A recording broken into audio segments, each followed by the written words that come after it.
Welcome everybody. We'll discuss the daily Parsha insight for Thursday.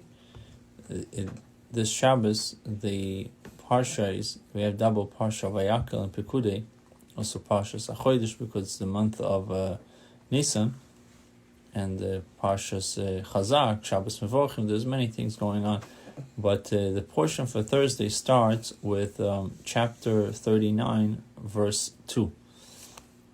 The Torah in this chapter describes how the artisans fashioned the high priest's garment, the 8 garments of the high priest, beginning with the ephod, which was the apron, and the breastplates. So Bezalel made the ephod from gold. Bezalel was the artisan who made the ephod, the apron, from gold thread, aquamarine, purple and scarlet wool thread, and twined linen thread.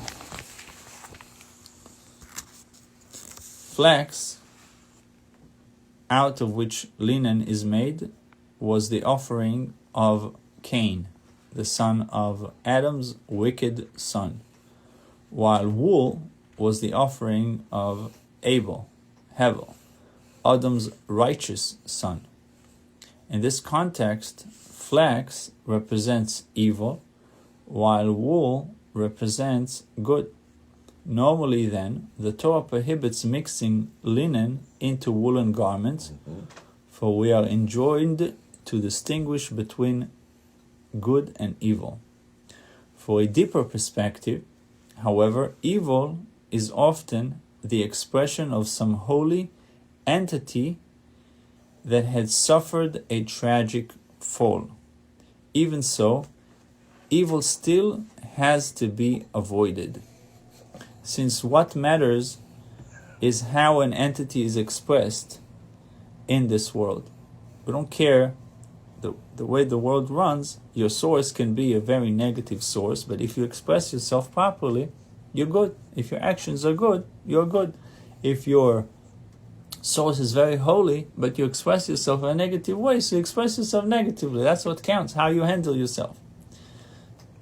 That's what it means. Since what matters is how an entity is expressed in this world, regardless of its source.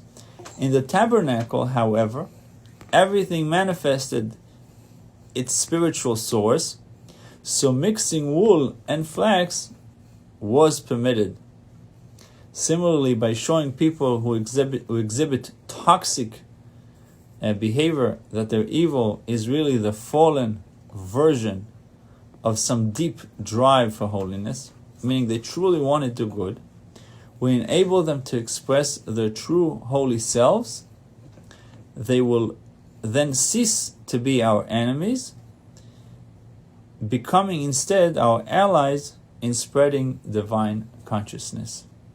So revealing the source was primarily done in the Beis HaMikdash, but we can still do it on a practical level today by showing people who exhibit toxic behavior that their evil is really the fallen version of some deep drive for holiness. In simple words, believing in people, showing them they are capable of doing good. Now, our section on Geula is taken from Meloi HaOmer. The Zohar states that the atmosphere of the Holy Land accompanied the Jewish people in the desert.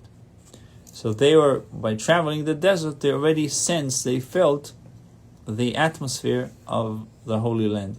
Even though they were in the desert, they're already borrowing, so to speak, from that atmosphere of the Holy Land. Accordingly, the sanctity of the Beis HaMikdash was available in the Mishkan as well. This is possible. The Beis HaMikdash was not around, so how can the Mishkan has the sanctity, the sanctuary in the desert has a sanctity from the temple, from the Beis HaMikdash, that was not yet built? This is possible because the supernal spiritual Mikdash existed even before creation. the temple was existed even before creation, long before the construction of the earthly mikdash. So it was available to rest in the Mishkan that was built in the desert.